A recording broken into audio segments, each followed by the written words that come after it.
Hello students, नमस्कार। आप सभी का मैथ पुस्तक यूट्यूब चैनल पर हार्दिक स्वागत है। आज हम विज्ञान कक्षा में अपना अगला टॉपिक पढ़ेंगे, अम्ल और क्षारों के सामान्य गुणधर्म। कल के वीडियो में इनके बारे में सामान्य जानकारी और इनकी परिभाषाएं पढ़ी थी। विभिन्न वैज्ञानिकों के द्वारा दी गई इनकी परिभाषाएं, संकल्पनाएं हमने पढ़ी थी, जैसे आरेनियस संकल्पना, ब्रांस्टेड लोरी संकल्पना और लुईस संकल्पना। आज हम दैनिक जीवन में रसायन विज्ञान का उससे आगे का जो टॉपिक है, उनके अम्ल और क्षारों के सामान्य गुणधर्म और इसका उपयोग, इसके बारे में चर्चा करेंगे। तो चलिए हम सबसे पहले इनके सामान्य गुणधर्मों की चर्चा कर लेते हैं। कल हमने पढ़ा था कि अम्ल नीले लिटमस पत्थर को लाल कर देते हैं तथा क्षार लाल लिटमस पत्थर को नीला कर देते हैं। ये हमने उसकी सामान्य जानकारी में पढ़ लिया था। फिर भी यहाँ सामान्य गुणधर्म में इस बात को हमें जानना बहुत ही जरूरी है। इस बात को याद रखने के लिए कल मैंने एक शब्द बताया था, आपको याद होगा, अनीला। अनीला का मतलब होता है, ए का मतलब अम्ल, नी का मतलब नीले लिटमस पत्थर को, ला का मतलब लाल कर देता है। और एक शब्द बताया था छालनी। छालनी, इसमें छा से मतलब हो गया क्षार और ले से मतलब हो गया लाल लिटमस पत्थर और नी से मतलब हो गया नीले रंग का हो जाता है।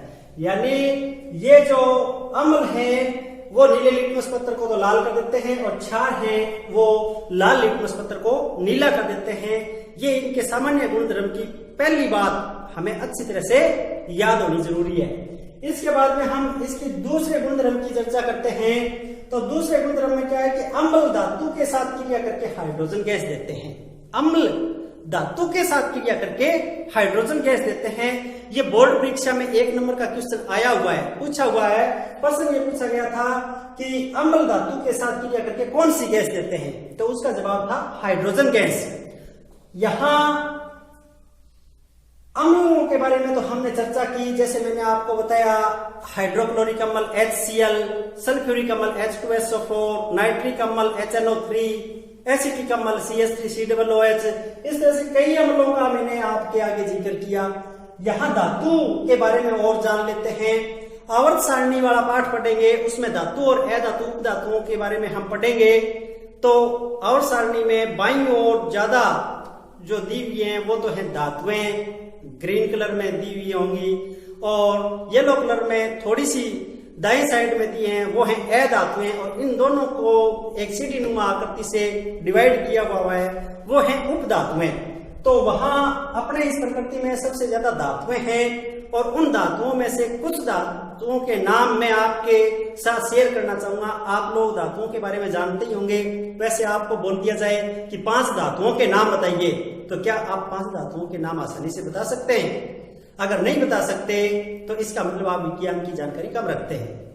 मैं बताता हूं आपको, सोना, चांदी, एल्यूमिनियम, लोहा, तांबा, जस्ता, इस तरह से सामान्य जो अपने दैनिक जीवन में हम आम जीवन में इनका उपयोग करते हैं वो धातुएं, उनका हमें अच्छी तरह से पता भी होना चाहिए। उनके प्रतीकों के सूत्र आदि भी हमें नॉलेज में रखने चाहिए।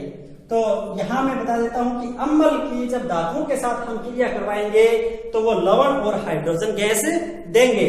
तो अम्ल हमने लिया H2SO4, धातु हमने ली Zn, जस्ता। जस्ता धातु आपकी देखी हुई है क्या? हाँ, जस्ता धातु। जस्ता धातु अगर आपकी नहीं देखी है तो आपने नहीं देखी है तो मैं बता देता हूं कि जो रेडियो के अंदर सेल होते हैं, पुराने सेल हैं, उनके ऊपर का जो कागज हटा करके देखना, एक पत्थर निकलेगा। वो पत्थर लोहे का नहीं है, वो पत्थर जस्ते का है। एक साइड में पीतल की टोपी और दूसरी साइड में जो प्लेन शेप आपको सतह दिखाई देती है वो जस्ते, वो सतह आप जस्ता देख रहे होते हैं। तो जस्ते की क्रिया H2SO4 के साथ करवाएंगे तो एक तो लवण मिलेगा ZnSO4 और एक बनेगी हाइड्रोजन गैस। तो यहां इस समीकरण को इस प्रयोग के द्वारा करके दिखाया गया है। और ये चित्र बोर्ड परीक्षा में 2 वर्षों से लगातार आ रहा है, पिछले 2 वर्षों से लगातार आ रहा है। ये एक स्टैंड है, इस स्टैंड में एक परख नली को कसा हुआ है, उसके ऊपर ढक्कन लगा हुआ है, एक मुड़ी हुई नली कांच की दूसरे पात्र में जिसमें साबुन का घोल है उसमें डुबोई हुई है। इस परख नली में क्या डाल रखा है? जेडन जस्ता चूर्ण, यानी जस्ते का जो चूर्ण है यानी पिसा हुआ जस्ता है, दानेदार जस्ता वो, और उसमें H2SO4 अम्ल, सल्फ्यूरिक अम्ल दोनों को डाला हुआ है। और ये दोनों आपस में रासायनिक क्रिया करते हैं और एक तो बनाते हैं जिंक सल्फेट, जो लवण है वो तो इसी के अंदर प्रक्रिया के अंदर ही रह जाता है, और एक हाइड्रोजन गैस है वो ऊपर तीर का निशान दिया है, इसका मतलब वो निकलती है बाहर। तो इस नली से निकल करके वो इस नली में होती हुई यहां आ जाती है। साबुन के घोल में से जब वो गैस बाहर निकलती है तो बुलबुलों के रूप में बाहर निकलती है, इसीलिए यहां साबुन का घोल लिया गया है कि उस गैस के बुलबुले बन जाए। जब इन बुलबुलों के पास हम जलती हुई तिल्ली लेकर के जाते हैं, माचिस की जो तिल्ली है उसको जला करके इनके पास लेकर के जाते हैं, तो ये बुलबुले फट फट की ध्वनि के साथ जलते हैं।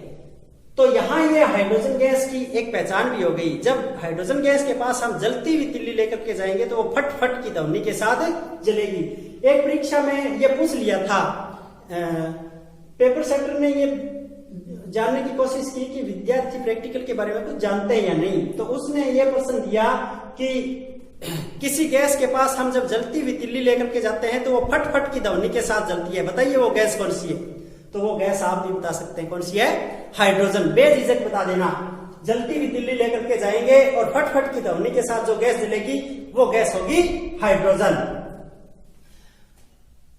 अब हमने यहां धातु के अम्लों के साथ तो धातु की क्रिया पढ़ ली, क्या क्षार भी धातु के साथ क्रिया करके हाइड्रोजन गैस देते हैं?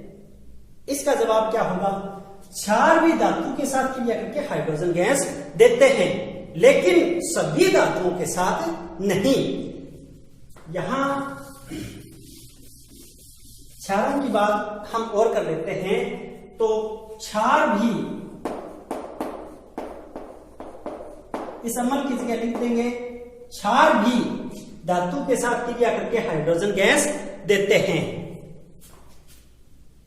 एक क्षार देते हैं NaOH प्लस, धातु लेते हैं Zn जस्ता, और ये इसके साथ क्रिया करके यहां 2 लगा देंगे, सोडियम जिंकेट बनाएगा Na2ZnO2 प्लस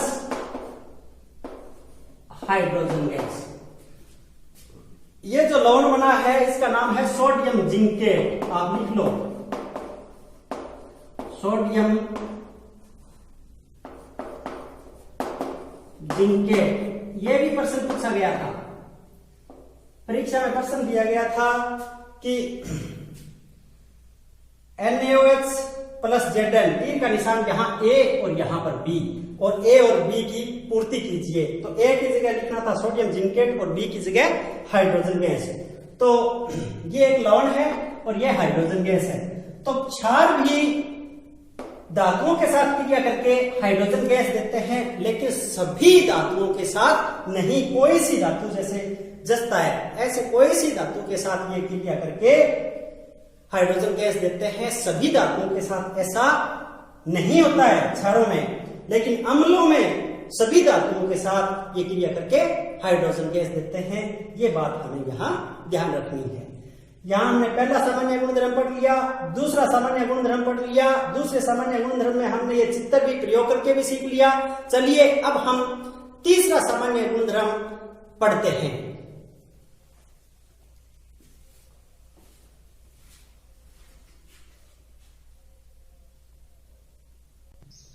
अपना जो तीसरा गुणधर्म है वो है अम्ल और क्षारों का धात्विक या अधात्विक ऑक्साइड के साथ अभिक्रिया। ये गुणधर्म पढ़ने से पहले मैं एक प्रश्न और आया हुआ है जो पिछले गुणधर्म में रह गया था, वो बता देना चाहता हूं। प्रश्न ये था कि क्या कारण है कि खट्टे पदार्थों को, खट्टे अम्लीय पदार्थों को धातु के पात्रों में नहीं रखा जाता? तो उसका जवाब यही था कि खट्टे अम्लीय पदार्थ हैं वो धातु के पत्थर के साथ रासायनिक अभिक्रिया करके विषाक्त लवण और हाइड्रोजन गैस देते हैं, जो भोजन की दृष्टि से उचित नहीं है। इसलिए खाद्य जो खट्टे अम्लीय पदार्थ हैं उनको धातु के पात्रों में नहीं रखा जाता। चलिए अब हम अगला जो तीसरा सामान्य गुणधर्म है वो पढ़ते हैं। अम्ल धातु ऑक्साइड के साथ अभिक्रिया करके लवण और जल देते हैं। लवण और जल ये हमने पीछे पढ़ा था। धातु किसके साथ अभिक्रिया करके लवण और जल दे रहे थे? आप याद करो, धातु नहीं अम्ल। अम्ल किसके साथ अभिक्रिया करके लवण और जल दे रहे थे? अम्ल क्षार के साथ अभिक्रिया करके लवण और जल दे रहे थे। तो सेम टू सेम वही बात है, लेकिन यहाँ क्षार की जगह क्या है? धातु ऑक्साइड। धातु ऑक्साइड का मतलब धातु है और उसके साथ ऑक्सीजन जुड़ी हुई है। जैसे कॉपर धातु है उसके साथ ऑक्सीजन, तो ये धात्विक ऑक्साइड हुआ CuO। ठीक है, तो जब अम्ल की क्रिया धातु ऑक्साइड के साथ करवाएंगे, हाइड्रोक्लोरिक अम्ल की क्रिया जब धातु ऑक्साइड के साथ करवाएंगे तो लवण और जल ये CuCl2 copper chloride plus H2O जल यानी लवण और जल बन रहा है। तो यहां मैं ये बताना चाहूंगा कि धातु ऑक्साइड है उसकी प्रवृत्ति है वो क्षारीय प्रवृत्ति है। अम्ल तो है, उसके साथ क्षारीय क्रिया करके लवण और जल दे सकते हैं, तो ये धातु ऑक्साइड भी क्रिया करके लवण और जल दे रही है। इसका मतलब धातु ऑक्साइड भी क्षारीय प्रवृत्ति है। तो यहाँ ये पूछ लिया जाए कि CuO की प्रवृत्ति बताइए कैसी है, तो क्षारीय प्रवृत्ति या प्रकृति जो भी। अगर यहां हम अम्लों की बात कर ली, अब हम यहां क्षारों की बात करें तो देखिए क्षार हैं वो धातु ऑक्साइड के साथ नहीं, अधातु ऑक्साइड के साथ क्रिया करेंगे। क्षार अधातु ऑक्साइड के साथ अभिक्रिया करके लवण और जल देते हैं। यहां अम्ल की जगह हम लिख देंगे क्षार और धातु की जगह क्या लिख देंगे? अधातु।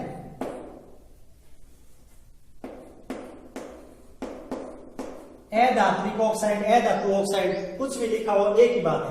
क्षार अधातु ऑक्साइड के साथ क्रिया करके लवण और जल देते हैं, तो इसकी प्रवृत्ति क्या हुई? या क्षार या नहीं, क्षार के साथ अम्ल क्रिया करके लवण और जल दे सकते हैं, इसलिए अधात्विक ऑक्साइड की प्रवृत्ति है वो अम्लीय है। और यहां पर उदाहरण हम लेंगे, वो लेंगे क्षार और अधातु ऑक्साइड का, अधात्विक ऑक्साइड का। तो देखिए यहां हम क्षार ले लेते हैं calcium hydroxide COH2, calcium hydroxide plus CO2। CO2 क्या है? C अधातु है, इसके साथ ऑक्सीजन, तो अधात्विक ऑक्साइड। जब अधात्विक ऑक्साइड की क्षार के साथ हम क्रिया कर रहे हैं तो क्या बनेगा? CaCO3, एक लवण बनेगा CaCO3 और प्लस क्या बनेगा? जल H2O। तो यहां से आप H2O निकाल दो, बाकी बच गया वो लवण ही है। याद करने का सरल सा तरीका हो जाएगा। कैल्शियम हाइड्रोक्साइड का कार्बन डाइऑक्साइड के साथ क्रिया करवाने पर कैल्शियम कार्बोनेट और जल बनता है। ये कैल्शियम कार्बोनेट यहां मैं आप लोगों को बताना चाहूंगा, ये संगमरमर का सूत्र है, संगमरमर का सूत्र है, ये संगमरमर का सूत्र है कैल्शियम कार्बोनेट। कैल्शियम कार्बोनेट संगमरमर का सूत्र है, ये एक लवण है और ये जो CO2 है वो कार्बन डाइऑक्साइड है, वो अधात्विक ऑक्साइड है, और यहाँ क्षार है वो कैल्शियम हाइड्रोक्साइड OH2 CaOH2। तो ये दोनों आपस में क्रिया करके लवण और जल दे रहे हैं, तो इसकी प्रवृत्ति यहाँ क्या हुई? अम्लीय प्रवृत्ति हुई। इस समीकरण का जिक्र मैं आगे रासायनिक समीकरणों में करूंगा। पहले यहां आपको बता देना चाहता हूं कि ये बुझा हुआ चूना है, CaO चूना होता है, सफेदी बोलते हैं। हम जो दीपावली पर, होली पर अपने घरों में सफेदी करते हैं, वो जिसे चूना या सफेदी कहते हैं, इसमें हम जब मिलाते हैं पानी, उस थैली को एक मटके में डाल करके उसमें क्या मिलाते हैं? पानी, तो ये बन जाता है CaOH2। ये बिना बुझा चूना था, ये बुझा हुआ चूना। और जब ये बुझा हुआ चूना जब हम दीवारों पर पुताई कर देते हैं तो उसके साथ घंटा 2 घंटा में जो वातावरण में उपस्थित कार्बन डाइऑक्साइड है वो क्रिया करके संगमरमर और जल बनाता है। जल तो वाष्प बन करके उड़ जाता है और ये संगमरमर बन जाता है। संगमरमर एक चमकीला पदार्थ है। तो जो सफेदी हम करते हैं पहले तो क्या होती है, वो फीकी होती है, सुंदर नहीं लगती, लेकिन घंटा 2 घंटा के बाद में एकदम चमकीली हो जाती है। उसका कारण वो है कार्बन डाइऑक्साइड के साथ क्रिया करके एक नया पदार्थ बना लेती है, कैल्शियम कार्बोनेट। चलिए, ये तो हम रासायनिक समीकरणों में पढ़ेंगे, उससे पहले मैंने यहाँ जिक्र कर दिया, आगे आपके याद रहेगी। सामान्य गुण में चौथा इसका गुण है वो अम्ल व क्षारों के जलीय विलयन विद्युत के सुचालक होते हैं। यानी अम्ल और क्षार हैं, उनमें जल मिलाकर के जो विलयन तैयार होता है वो विद्युत का क्या होता है, सुचालक। कारण कि इनसे आयन बन जाते हैं और आयनों से विद्युत का चालन होता है। और जो 5वां है इसका सामान्य गुण है गुणधर्म, उसमें अम्ल व क्षार आपस में क्रिया करके लवण व जल बना के उदासीन हो जाते हैं। इसे उदासीनीकरण अभिक्रिया भी कहते हैं। ये हमने पहले पढ़ लिया था, सबसे पहले यही पढ़ा था। अम्ल क्षार क्रिया करके लवण और जल बनाते हैं, जैसे हाइड्रोक्लोरिक अम्ल HCl plus NaOH, sodium hydroxide क्षार, आपस में क्रिया करके लवण और जल NaCl नमक और H2O जल बनाते हैं। अब हम अम्ल क्षार और लवणों के उपयोग के बारे में पढ़ेंगे। इन प्रत्येक के 2-2 4-4 उपयोग हम पढ़ेंगे और उसके बाद में हम पढ़ेंगे pH स्केल। तो चलिए हम आगे इनका उपयोग पढ़ते हैं। इनके उपयोगों में हम सबसे पहले अम्ल के उपयोगों के बारे में पढ़ते हैं, उसके बाद में क्षार और उसके बाद में लवणों का पढ़ेंगे। तो सबसे पहले अम्ल के उपयोग। अम्ल वैसे 2 प्रकार के होते हैं, एक तो खनिज अम्ल और एक कार्बनिक अम्ल। खनिज अम्ल तो जो खनन करके हम प्राप्त करते हैं उनको तो खनिज अम्ल कहते हैं, और जो प्रकृति में जीव जंतुओं में प्राकृतिक रूप से पाए जाते हैं उनको हम पेड़ पौधों में कार्बनिक अम्ल कहते हैं। जैसे खनिज अम्लों में तो आ जाएगा हाइड्रोक्लोरिक अम्ल, सल्फ्यूरिक अम्ल, नाइट्रिक अम्ल, और कार्बनिक अम्लों में आ जाएगा सिट्रिक अम्ल, टार्ट्रिक अम्ल, एसिटिक अम्ल। ये जो इमली में, नींबू संतरा में, इनमें लैक्टिक अम्ल, दूध में, और ये एसिटिक अम्ल, ये इत्यादि जो है वो इनमें पाए जाते हैं। ये कार्बनिक अम्ल कहलाते हैं। और कार्बनिक अम्लों का उपयोग खाद्य पदार्थों के परिरक्षकों के रूप में हम करते हैं, जैसे सिरके के रूप में। एसिटिक अम्ल का उपयोग हम खाद्य पदार्थों के परिरक्षक यानी अचार, मुरब्बा, इनमें डाला जाता है ताकि वो खराब न हो, इसलिए ये कार्बनिक अम्लों का तो ये उपयोग हो गया। खनिज अम्ल हैं, उनका उपयोग हम उद्योग धंधों में करेंगे। इन तीनों का अलग अलग हम यहाँ देखते हैं। HCl का उपयोग, तो HCl हाइड्रोक्लोरिक अम्ल है, वो बॉयलर है, सिंक है, सैनिटरी है, उनको अच्छी तरह से साफ करने में, साफ सफाई करने में इनका काम में लेते हैं और उद्योग धंधों में भी काम में आता है। HNO3 है नाइट्रिक अम्ल, इसका उपयोग हम उर्वरक बनाने में, सोने चांदी के जो गहने हैं उनको साफ करने में इसका उपयोग किया जाता है। H2SO4 सल्फ्यूरिक अम्ल, इसको अम्लों का राजा के नाम से भी जाना जाता है। इसका उपयोग सेल है, कार्बोरेटरी है और उद्योग धंधों में काम में लिया जाता है। यहाँ H2SO4 के बारे में मैं आपको एक बात बताना चाहूंगा कि किसी देश की प्रगति का मापन उस देश में उद्योग धंधों में सल्फ्यूरिक अम्ल की खपत की मात्रा से आंका जाता है। कोई देश कितनी प्रगति कर रहा है उद्योग धंधों की दृष्टि से, तो उसमें सल्फ्यूरिक अम्ल की मात्रा कितनी खपत हो रही है, जितनी ज्यादा खपत होगी वो देश उद्योग धंधों में ज्यादा प्रगति कर रहा है। ऐसा जो मापने का जो तरीका है वो H2SO4 से है। आप को H2SO4 का बताया दिया जो अम्लों का राजा है, लेकिन एक शब्द और आता है अम्लराज, वो अम्लों के राजा से अलग है। अम्लराज, देखिए अम्लराज क्या है। अम्लराज है वो 2 अम्लों का मिश्रण है और उसके अंदर सोने तक को गलाने की क्षमता होती है। अम्लराज है वो 2 अम्लों का मिश्रण है। अब देखो, एक भाग तो नाइट्रिक अम्ल,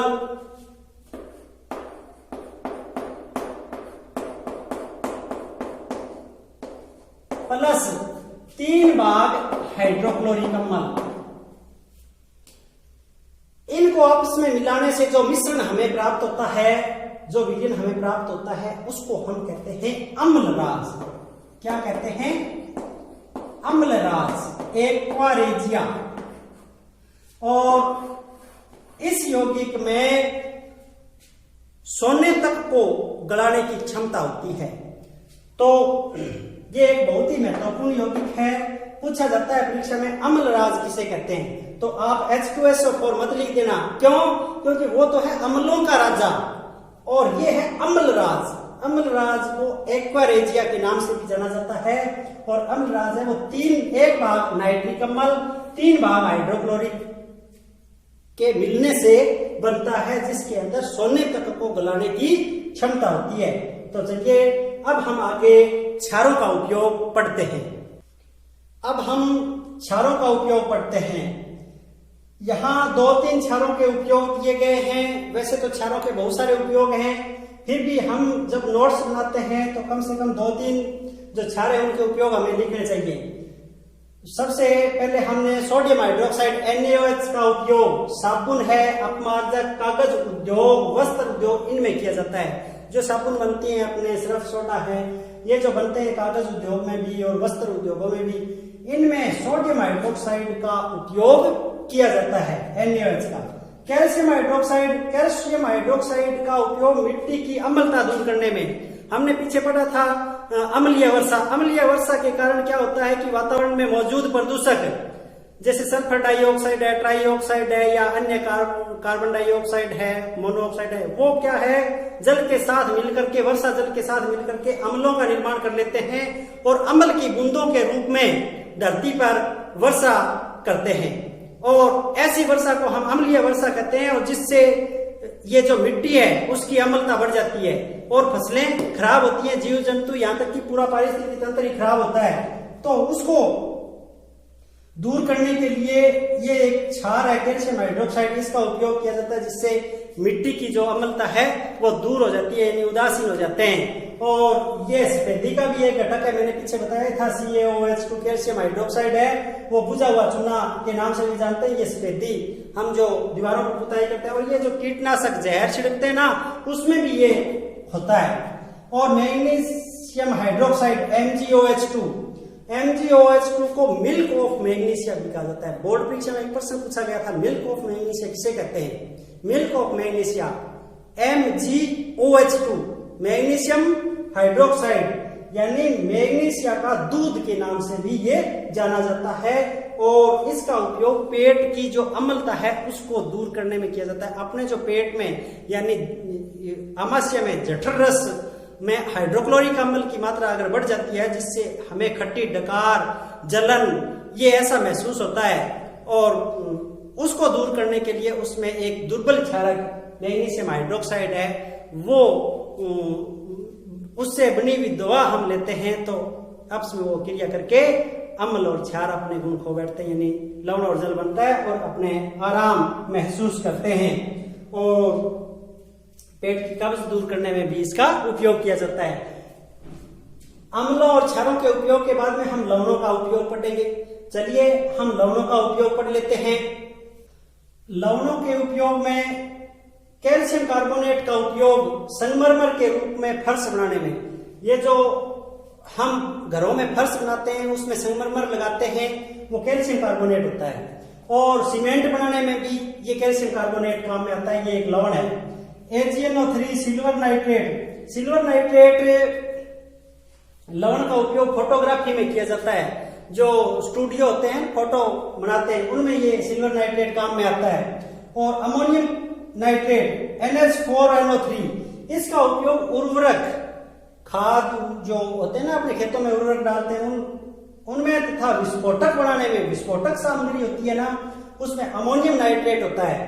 और फिटकरी का उपयोग हम जल शोधन में, जल को शोधन करने के लिए हम फिटकरी डालते हैं, तो फिटकरी एक लवण है जिसका उपयोग हम जल शोधन में करते हैं। और भी लवण है जैसे NaCl, नमक का उपयोग हम अपने भोजन बनाने में करते हैं, सामान्य नमक का।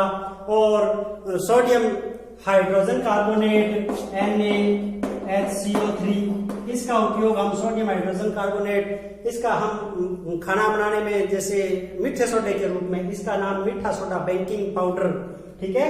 सूत्र हो गया sodium NaHCO3 sodium hydrogen carbonate. इसका उपयोग भोजन बनाने में किया जाता है, उसको फुलावट वगैरह देने के लिए। और धोने का सोडा है जैसे Na2CO3, कपड़े धोने में, बर्तन साफ करने में। ऐसे लवणों के बहुत सारे उपयोग हैं और हमारे दैनिक जीवन में काम में आते हैं। तो हमने पढ़ा क्षार, अम्ल और लवणों का उपयोग। आज के इस वीडियो में बस इतना ही। कल हम अपना अगला टॉपिक पीएच लेकर के आएंगे। पीएच स्केल क्या है वो हम अपने कल के वीडियो में पढ़ेंगे। आज के वीडियो में बस इतना ही। आप लगे रहें, विज्ञान कक्षा से जुड़े रहें और अपने एक रजिस्टर में इनके नोट्स बनाते रहें। आप सभी का शुभ दिन।